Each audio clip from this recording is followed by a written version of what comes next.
नमस्कार दोस्तों, सभी को मेरी तरफ से उज्जवल भविष्य की हार्दिक शुभकामनाएं और भावी कर्मचारी बनने की अग्रिम मनोकामनाएं आपको मेरी तरफ से। आज हम अध्ययन करेंगे राजस्थान की कला संस्कृति अर्थात कल्चर का एक टॉपिक दुर्ग। और दुर्गों के अंदर हम आज अध्ययन करेंगे राजस्थान का दुर्ग, जो राजस्थान के गौरव के नाम से प्रसिद्ध है, दुर्गों का दुर्ग के नाम से प्रसिद्ध है और जिसे कहा जाता है दुर्गों का सिरमौर।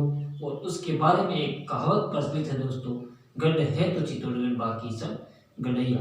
आज हम उस चित्तौड़गढ़ का अध्ययन करेंगे। देखो, बात करते हैं चित्तौड़गढ़। दोस्तों ये दुर्ग एक दुर्ग ऐसा है, दुर्गों को श्रेणी के आधार पर 9 श्रेणियों के अंदर बांटा गया है। जैसे जल दुर्ग हो गया, स्थल दुर्ग हो गया, पारिक दुर्ग हो गया, एरण हो गया, धानव हो गया। इस प्रकार अगर बात करें चित्तौड़गढ़ दुर्ग की, तो चित्तौड़गढ़ दुर्ग धानव श्रेणी को छोड़कर सभी दुर्गों की श्रेणी में आता है। देखो, बात करते हैं कि इसका निर्माण कब किसने करवाया था, तो इसका निर्माण दोस्तों करवाया था चित्रांगद या चित्रांगद।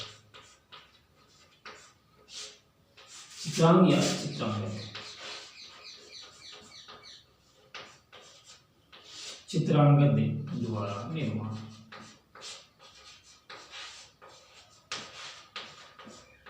देखो, चित्रकूट भी इसी का नाम है और चित्रांगद भी इसी का नाम है। देखो, कहा जाता है कि चित्रांगद मौर्य। देखो, अब याद रखना, चित्रांगद मौर्य।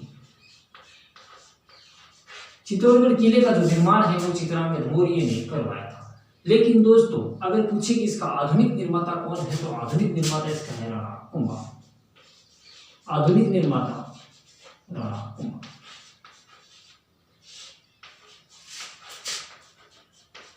आधुनिक निर्माता राणा कुंभा। आधुनिक निर्माता कहा जाता है दोस्तों राणा कुंभा। राणा कुंभा को इसका आधुनिक निर्माता कहा जाता है।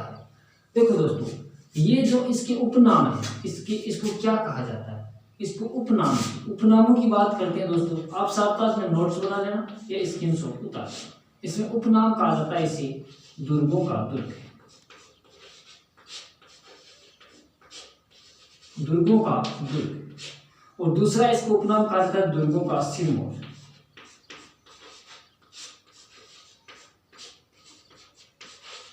जैसे दोस्तों राजस्थान के अंदर नर्तकों का सिरमौर जैसे घूमर करते हैं, तो दुर्गों का सिरमौर कौन सा है दोस्तों, चित्तौड़गढ़। दोस्तों इसे कहा जाता है राजस्थान का गौरव है।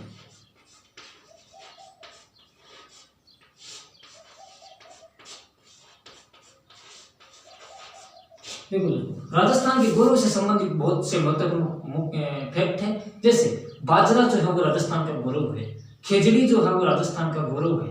लेकिन जब बात आती है दुर्गों की, तो दुर्गों के अंदर राजस्थान का गौरव दोस्तों चित्तौड़गढ़ दुर्ग राजस्थान का गौरव कहलाता है। तो राजस्थान के गौरव संबंधित फैक्ट आपको याद रखने हैं। और गौरव के फैक्ट की आप याद करोगे तो बाजरा भी राजस्थान का गौरव है और खिचड़ी भी राजस्थान का गौरव है दोस्तों।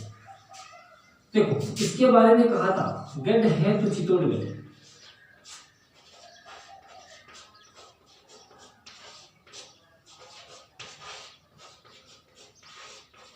गढ़ है तो चित्तौड़गढ़ बाकी सब गढ़ैया। बाकी सब गढ़ैया। दोस्तों ये जो कहा गया था, ये जो संज्ञा दी गई थी, ये दी गई थी दोस्तों अबुल फजल के द्वारा।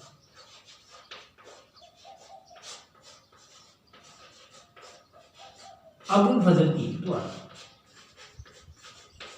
ये इसके उपनाम हो। उतार लेना दोस्तों, आप साथ में स्क्रीनशॉट लेते जाना, देख लेना। ये उपनाम हो गई। बात करते हैं उपनाम की। चित्रांगद मौर्य ने इसका निर्माण करवाया था। आधुनिक निर्माण इसका राणा कुंभा ने कराया था। उपनाम की बात करें तो दुर्गों का दुर्ग, दुर्गों का सिरमौर और राजस्थान का गौरव कौन सा किला है, चित्तौड़गढ़। और गढ़ है तो चित्तौड़गढ़ बाकी सब गढ़ैया। और रानी है तो पद्मिनी बाकी सब पदिया। ठीक है, आगे देखो, आप स्क्रीनशॉट ले लेना दोस्तों।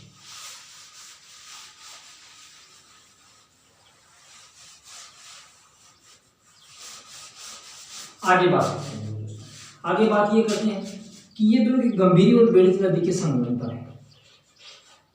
गंभीरी व बेड़च नदी के संगम पर।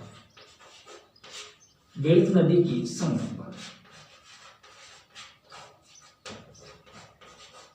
संगम पर, बेड़ज नदी के संगम पर वो कहाँ पे, मेसा पठार पे स्थित है, मेसा पठार पर स्थित है।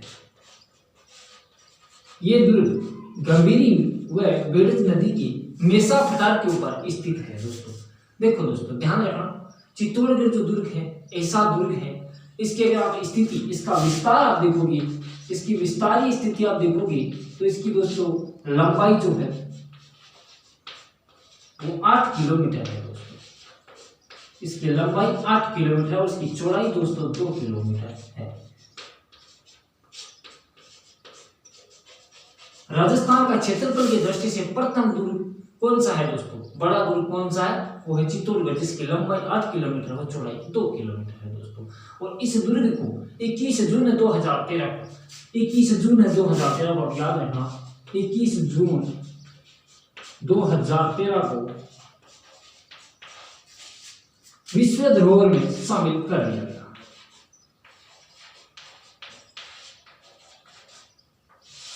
विश्व धरोहर में शामिल कर लिया गया, शामिल कर लिया गया।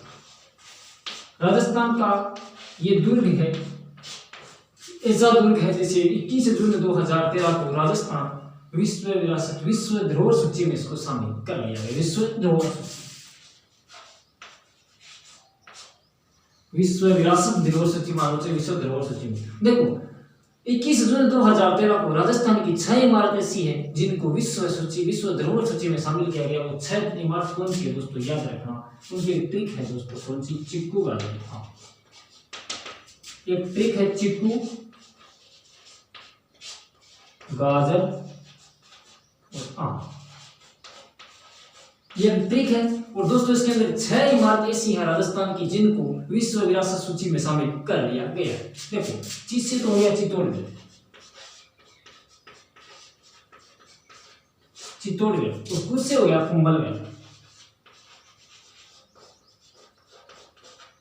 ठीक है दोस्तों। गाज से हो गया गागरोन,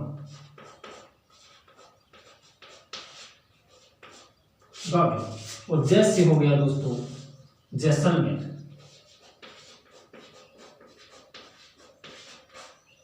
और रेस से दोस्तों हो गया रणथंभौर, और दोस्तों लास्ट एक आम बच गया, इससे हो गया आमेर। देखो दोस्तों राजस्थान की 6 इमारतें सी जिसको 21 जून 2013 को विश्व विरासत सूची में शामिल करने का मौका मिला। और वो कौन सी रियासत है जिनको विश्व विरासत सूची में शामिल कर लिया गया, जो इमारत है वो इमारत इनकी ट्रिक है चिक्कू गाजर आम, चित्तौड़गढ़ कुंभलगढ़ और गागरोन जैसलमेर रणथंभौर और आमेर। दोस्तों ये देखो याद रखना, जिसकी लंबाई 8 किलोमीटर है और चौड़ाई जिसकी 2 किलोमीटर है। ये आप फैक्ट एक एक करके याद रखना, तो इनका स्क्रीनशॉट लेते जाओ।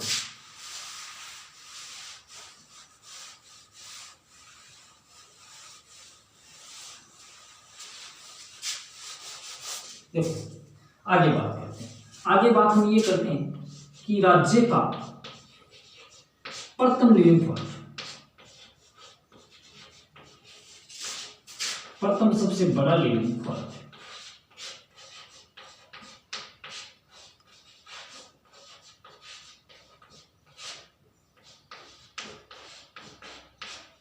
देखो राज्य का सबसे बड़ा प्रथम लिविंग फॉर्म कौन सा है दोस्तों, चित्तौड़गढ़। लिविंग फोर्ट का अर्थ जहां पर आज भी लोग निवास करते हैं।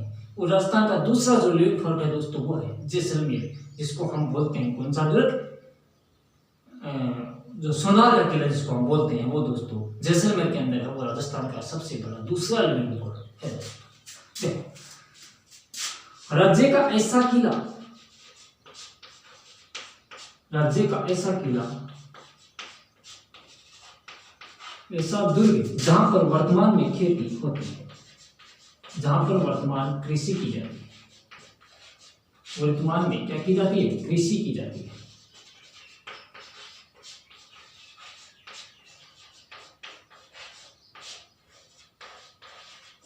कृषि यहाँ पे की जाती है। राजस्थान का ऐसा दुर्ग जहां पर वर्तमान में कृषि की जाती है और राज्य का प्रथम लिविंग फोर्ट दोस्तों चित्तौड़गढ़। और सेकंड लिविंग फोर्ट की बात करें तो राजस्थान का है जैसलमेर का किला, सोनार किला। ठीक है दोस्तों, ये फैक्ट आप याद रखना, एक एक फैक्ट आप याद रखना, परीक्षा की दृष्टि से सारे इंपॉर्टेंट फैक्ट है और आपको याद रखना बहुत जरूरी। देखो यहाँ पे महत्वपूर्ण इस ट्यूब में क्या क्या है। यहाँ दोस्तों जेमल फतह,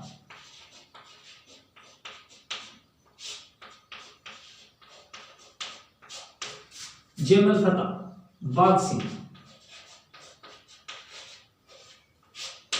रेदाश, वीर कल्ला,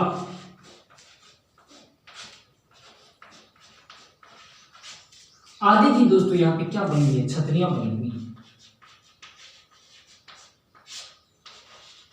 इनकी यहाँ पे दोस्तों क्या बनी हुई है, छतरियां बनी हुई है। देखो ये छतरियां बनी हुई है जेबल फतह की छतरी, बाग सिंह सॉरी छतरियां बनी हुई बाग सिंह की छतरी, रेदास की छतरी। देखो जेबल फतह जो वही जेबल फतह जो उदय सिंह जो 1567 और 68 का जो साका हुआ था उसमें उदय सिंह का जिनके नेतृत्व में वो जो केसरिया हुआ था वही जेमल फतह, और एक बाग सिंह और रेदास जो मीरा के गुरु थे और वीर कल्ला जी मीरा के भतीजे थे जिनको 4 हाथों वाले देवता कहते हैं। उनकी छतरी दोस्तों कहाँ बनी हुई है, यहीं पे बनी दोस्तों, यहीं पे बनी हुई है श्रृंगार चौड़ी, चित्तौड़गढ़ के अंदर बनी हुई है श्रृंगार चौड़ी। श्रृंगार चौड़ी दोस्तों कहा जाता है कुंभा की पुत्री, कुंभा की पुत्री रमाबाई, पुत्री रमाबाई, रमाबाई का मंडलिक से विवाह, मंडलिक से विवाह। जब कुंभा की पुत्री रमाबाई का विवाह मंडलिक से हुआ था उस अवसर पर यहाँ पे एक स्थापत्य का निर्माण करवाया गया, तो स्थापत्य का नाम श्रृंगार चौड़ी है। ध्यान रखना दोस्तों, श्रृंगार चौड़ी इससे फैक्ट एक मुख्य तथ्य ये कि श्रृंगार चौकी जो है वो मेहरानगढ़ दुर्ग में है जहाँ पे राठौर राजाओं का राज तिलक होता था। तो श्रृंगार चौड़ी और श्रृंगार चौकी दोनों अलग अलग है। श्रृंगार चौड़ी चित्तौड़गढ़ के अंदर, श्रृंगार चौकी जो है वो दोस्तों मेहरानगढ़ दुर्ग के अंदर है दोस्तों। ये बात आपको कंप्लीट करते हैं दोस्तों। यहाँ पे देखो मंदिर कौन कौन से, यहाँ पे तुलजा भवानी मंदिर है,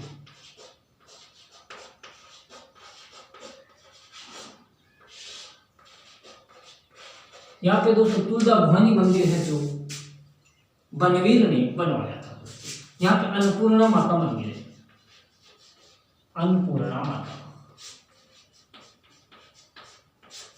यहीं पे दोस्तों अन्नपूर्णा माता मंदिर है। यहाँ पे 4 भुजा माता मंदिर है, और यहीं पे दोस्तों बाण माता मंदिर है, बाणा माता मंदिर। यहाँ पे दोस्तों ये मुख्य मंदिर है जो आप याद रखेंगे, आप इनका स्क्रीनशॉट लेते जाना और साथ साथ में उतार लेना दोस्तों। बहुत ही महत्वपूर्ण पक्ष है चित्तौड़गढ़ और दुर्गों से संबंधित क्वेश्चन हर एग्जाम में आपको देखने को मिल ही जाता है, तो आप इसकी स्क्रीनशॉट ले लेना दोस्तों।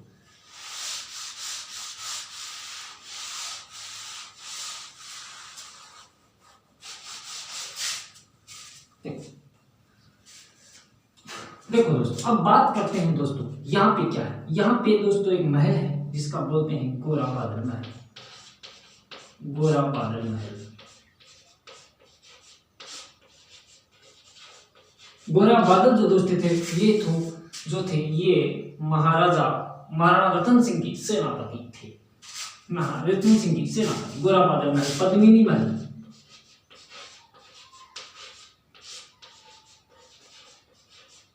देखो दोस्तों इसके बाद में नवलखा महल, नवलखा महल, कुंभा महल, इसी का नाम है कुंभा महल, और इसी का नाम है दोस्तों नवकोठा महल।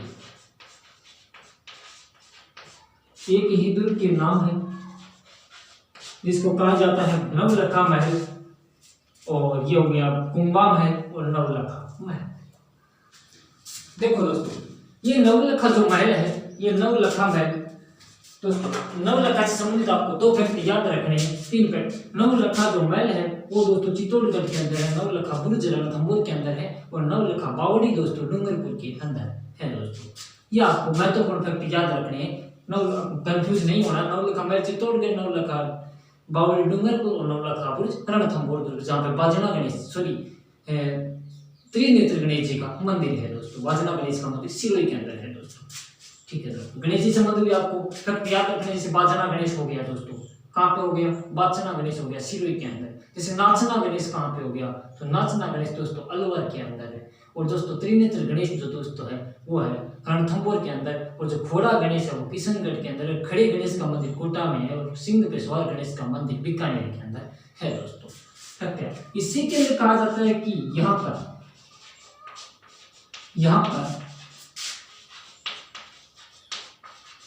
पन्नाधाय ने अपने पुत्र चंदन का बलिदान किया। अपने पुत्र चंदन का बलिदान।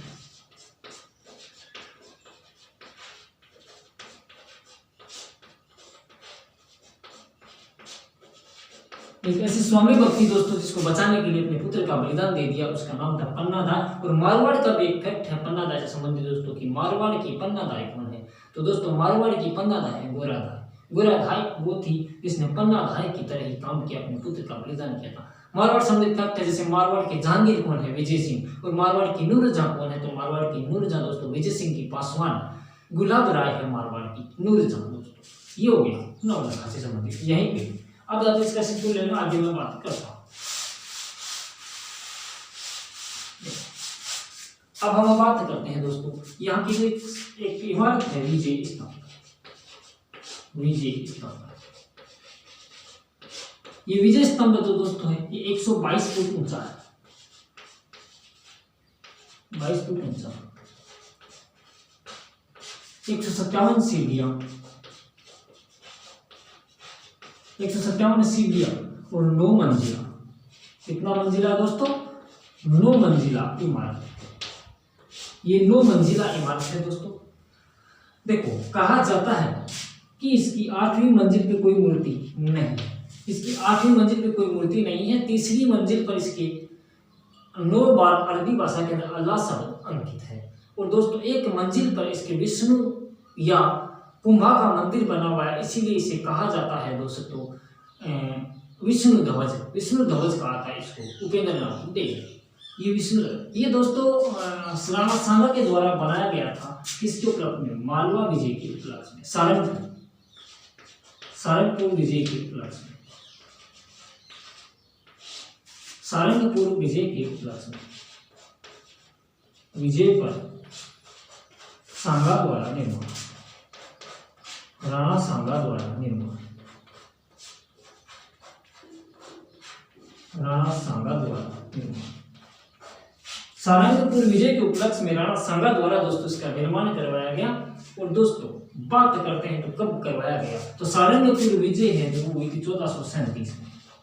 इसका निर्माण जो दोस्तों इसका निर्माण जो दोस्तों करवाया गया था वो करवाया गया था 1440 से 48 के मध्य। 1440 से 48 के मध्य करवाया गया था। सारंगपुर विजय जो दोस्तों 1437 में युद्ध जीता था सारंगपुर का राणा सांगा। ये इससे महत्वपूर्ण तथ्य था। और दोस्तों ये राज्य की प्रथम इमारत है, राजस्थान की प्रथम इमारत,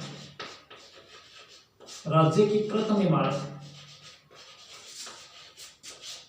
महत्वपूर्ण फैक्ट है दोस्तों, याद रखने लायक प्रथम इमारत जिस पर 15 अगस्त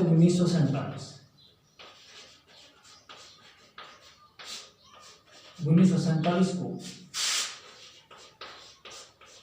1 रुपए का डाक जारी।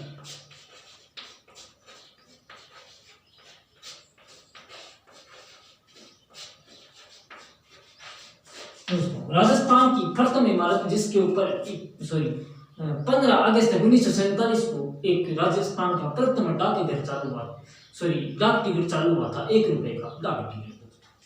इससे संबंधित मैं बता रहे हैं इससे संबंधित दोस्तों।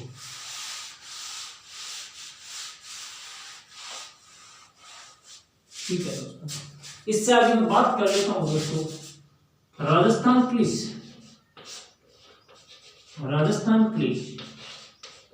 प्लस माध्यमिक शिक्षा बोर्ड।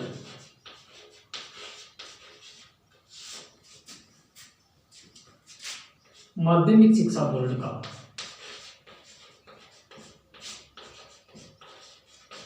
प्रतीक चिन्ह, ये दोस्तों राजस्थान परिषद माध्यमिक शिक्षा बोर्ड का प्रतीक चिन्ह है दोस्तों।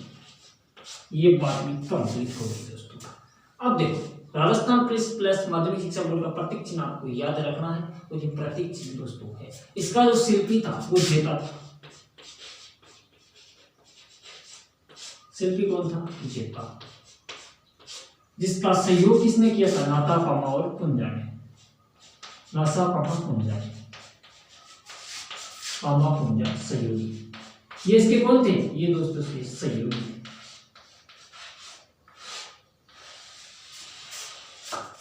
और दोस्तों इसकी 9वीं जो मंजिल है, इसकी जो 9वीं जो मंजिल है उसके ऊपर कवि अत्रि महेश तिवारी, क्या रखना? 9वीं मंजिल पर अत्रि महेश तिवारी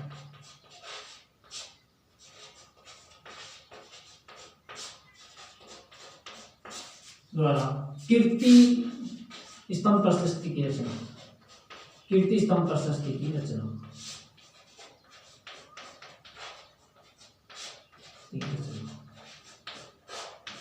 ये दोस्तों याद रखना, कवि अत्रि महेश द्वारा 9वीं मंजिल पर इसके कीर्ति स्तंभ प्रशस्ति की रचना की हुई होती है। ये थे महत्वपूर्ण फैक्ट विजय स्तंभ से, तो इसको उतार लेना। अब बात करते हैं दोस्तों छोटी सी इमारत कीर्ति स्तंभ। कंफ्यूज कभी भी मत होना, कीर्ति स्तंभ और हमेशा। अब देखो विजय स्तंभ नाम मिलता जुलता है, ये कीर्ति स्तंभ, इसका निर्माण करवाया था एक व्यापारी था जीजा, जीजा नामक व्यापारी।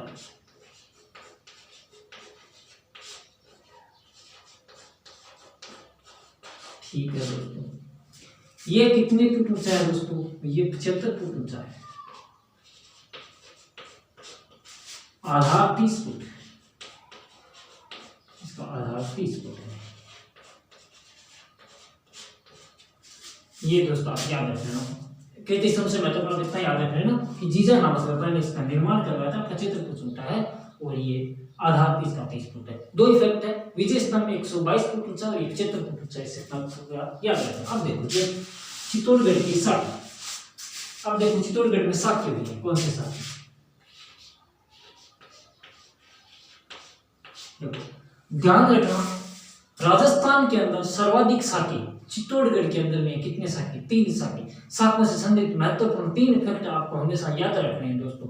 3 साखी जो ये है वो दोस्तों ये चित्तौड़गढ़ के अंदर, 2.5 साखी जो ये वो ये जैसलमेर के अंदर, और 2 साखी जो ये दोस्तों वो ये गागरोन के अंदर। 1 साखी से संबंधित आपको कोई ज्यादा याद नहीं रखना, 1 साखी बहुत सी जगह है, लेकिन 3 फैक्ट है, 2 साखी गागरोन, 2.5 साखी जैसलमेर और 3 साखी चित्तौड़गढ़ के अंदर। आपको ये महत्वपूर्ण फैक्ट हमेशा याद रखना। देखो दोस्तों चित्तौड़गढ़ के अंदर 3 शाखा हुई हैं। प्रथम शाखा 1303 के अंदर हुआ था, और दूसरा शाखा की बात देखो चित्तौड़गढ़ के अंदर शाखा संबंधित फैक्ट ये है कि 3 शाखा चित्तौड़गढ़ के अंदर है, 2.5 शाखा गागरोन के अंदर, सॉरी जैसलमेर के अंदर है, 2 शाखा गागरोन के अंदर। आपको फैक्ट याद रखना, 2 शाखा गागरोन, 2.5 शाखा जैसलमेर और 3 शाखा चित्तौड़गढ़। देखो प्रथम शाखा राणा रतन सिंह के समय हुआ था, तो राणा रतन सिंह अलाउद्दीन खिलजी का मध्य युद्ध हुआ था। उस समय रतन सिंह ने केसरिया किया था और पद्मिनी के साथ में जोर हुआ था, जिसमें 16,000 रानियों का उल्लेख मिलता है, लेकिन दोस्तों ये बात प्रमाणित नहीं है। 1600 रानियों का जोर, ये बात प्रमाणित है दोस्तों। अब देखो दूसरा शाखा,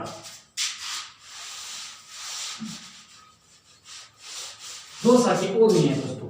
2 शाखे कब को भी है दोस्तों? ये 15 और ये भी 15, ये भी 15 मान लो, ठीक है। तो देखो ये हुआ 3, 4, 5 और 6, 7 और 8। देखो ये 1434 और 35 में हुआ है, कब हुआ? तो इस समय कौन था? इस समय था विक्रमादित्य। विक्रमादित्य व बहादुर शाह के मध्य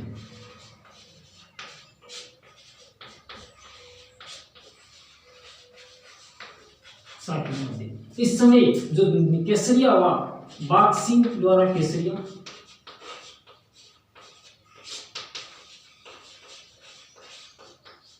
के नेतृत्व में केसरिया व कर्मावती द्वारा, रानी कर्मावती, ये राणा सांगा की रानी थी, रानी कर्मावती द्वारा जो, रानी कर्मावती द्वारा जो द्वारा जो हुआ।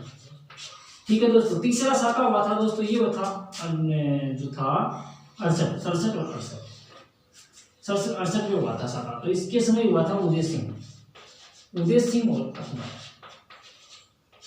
उदय सिंह और अकबर, ये हुआ था अकबर के मध्य। और इसके अंदर बात करते हैं दोस्तों जो जैमल फतह,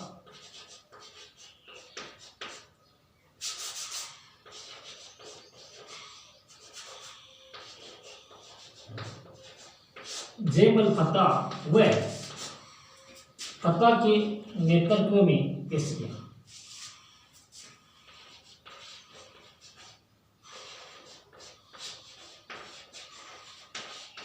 नेतृत्व में केसरिया, जैमल फतह के नेतृत्व में केसरिया व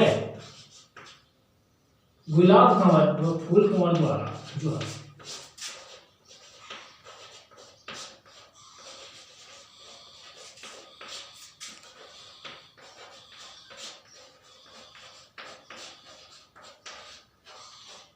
प्रथम साके की दोस्तों बात करते हैं तो वो तो हो गया तीसरे साके में, दूसरे साके में विक्रमादित्य।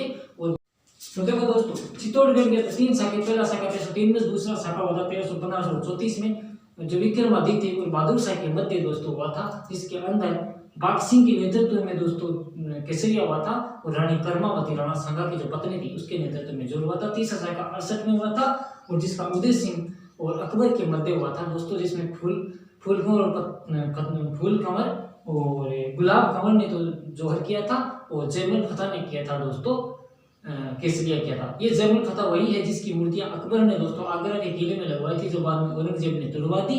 और ये वर्तमान में ये मूर्तियां बीकानेर की जूनागढ़ के आगे गजामेढ़ है दोस्तों। ध्यान रखना दोस्तों, जहांगीर ने दोस्तों दो मूर्तियां लगवाई थी आगरा के किले में। वो किसकी थी? अमर सिंह और करण सिंह की, जिसमें मथिरे की लड़ाई से संबंधित वर्णन मिलता था दोस्तों। राजस्थान का प्रथम साका 1301 में रणथंभौर के अंदर हुआ था, जो अलाउद्दीन खिलजी और हमीर के मध्य का विवाद था। और दोस्तों उसके अंदर जो हमीर था उसने तो वो केसरिया किया था और उसकी पत्नी थी दोस्तों रानी रमे देवी, और उसकी जो पुत्री थी पदमला, उसके नेतृत्व में जल जोर हुआ, अग्नि जोर नहीं हुआ था दोस्तों, वो जल जोर हुआ था। ये था हमारा चित्तौड़गढ़ दोस्तों। धन्यवाद दोस्तों, आप बने रहिएगा हमारी क्लास के साथ। अगर आपको क्लास अच्छी लगी हो तो आप इसको शेयर कीजिएगा, सब्सक्राइब कीजिएगा, लाइक कीजिएगा। और आगे रोजाना हम एक क्लास लेते हैं दोस्तों, और मैं आपकी उज्जवल भविष्य की और भावी कर्मचारी बनने की उज्जवल मनोकामनाएं करता हूँ। धन्यवाद दोस्तों।